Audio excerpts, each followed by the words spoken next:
Anda kembali di Selamat Pagi Indonesia, kita masih bergabung bersama Pak Ono W. Purbo, pakar IT, membahas terkait dengan peretasan PDN yang hingga saat ini kuncinya ini masih belum jelas apakah memang benar-benar nanti bisa digunakan untuk decryption atau membuka atau nanti akan seperti apa.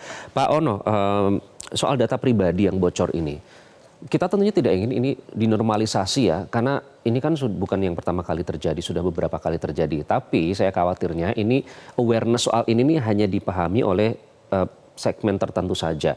Padahal dampaknya besar dan berbahaya. Nah, menurut Anda apa sih bahayanya dari data yang bocor ini supaya bisa memberikan pemahaman kepada masyarakat awam seperti saya, Pak Ono? Oke, kita ngomong blak-blakan ya, tapi ini ngomongnya kasar banget sih, sebenarnya tidak baik. Jadi kalau data pribadi itu urusannya lebih ke arah identitas ya. Ini ono bener atau ono bohong. Nah, bayangkan kalau data-data pribadi ini bocor. Kita tidak bisa membedakan antara ono bener dengan ono yang palsu.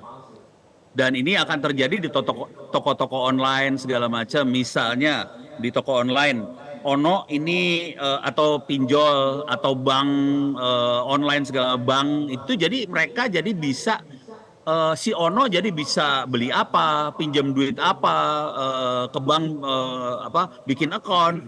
Banknya nggak bisa bedain ini yang bikin akun Ono bener atau Ono palsu. Nah, ini jadi masalah nanti di penegakan hukum dan sebagainya. Kalau ada pencurian, nanti bilangnya, lah ini kan KTP Bapak. Lah itu, tapi bukan saya yang ngerjain. Bela dirinya gimana? Nggak bisa. Karena ini KTP-nya jadi kayak palsu tapi asli. Asli tapi palsu. Gitu deh.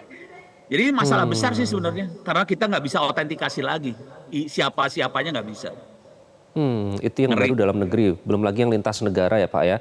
Jadi jangan sampai ada doppelganger begitu, ada double dari orang.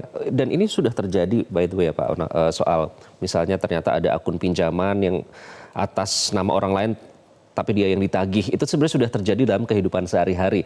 Artinya ini bisa jadi akan lebih parah akibat kebocoran data ini. Jadi Pak Ono, apa evaluasi dan pembenahan yang harus dilakukan oleh pihak berwenang supaya ya kita tidak mau tentunya ini terjadi lagi di masa depan. Meskipun sudah terlambat ya, tapi tentu harus ada evaluasi dan pembenahan yang dilakukan. Apa yang saran Anda, Pak Ono? Ada beberapa sisi ya. Dari sisi pemerintah, aparat segala macam ya diperbaiki semua infrastruktur, prosedur, SDM yang mengelola data-data ini. Itu harus diperbaiki semua. Jujur sebetulnya sekitar setahun yang lalu kami di kampus saya dengan Dinas Kominfo Tangerang Selatan bikin buku, judulnya Buku Pegangan Penanganan Insiden Cyber. Di situ dijelaskan prosesnya itu semua. Itu pertama. Itu untuk si penyelenggaranya, baik pemerintah, aparat dan sebagainya. Nah, kita juga perlu sosialisasi ke para operator ya. Operator maksudnya bank, toko online dan sebagainya. Kita kondisi darurat, data bocor. Kita tidak bisa 100% mengandalkan identitas yang ada di KTP. Konsekuensinya dia harus bikin identitas tambahan. Misalnya dia nanya nama orang tua lah, nama pacar, atau harus datang ke rumah orangnya. Bener kamu bikin account di website saya. Dan ini berlaku baik untuk bank, platform digital maupun yang memberikan layanan-layanan itu. Jadi itu harus menambahkan proses identifikasi, autentikasi, minta maaf. Autentikasi itu harus ditambahkan karena kita udah tidak bisa mengandalkan identitas yang diberikan oleh pemerintah. Nah, untuk user, untuk rakyat, pengguna, rakyat Indonesia, nah kita harus sosialisasikan juga. Jangan langsung percaya pada orang lain karena orang lain ini mungkin bukan orang benernya.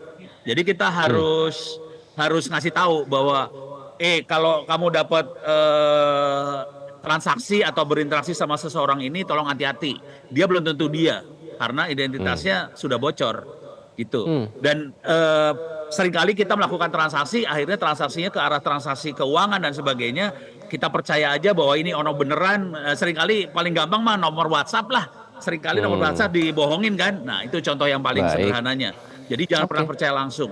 Yang kedua, jadi kita perlu melakukan cross check dulu. Kamu kemarin yang ngubungin saya bukan? Nah, perlu cross check seperti itu. Jadi di Oke, tiga lini, baik. baik si pemerintah atau aparat, si penyelenggara, bank dan sebagainya, platform maupun user, kita harus kerja keras semua. Jadi ini Oke. PR kita besar banget supaya bangsa ini bisa aman.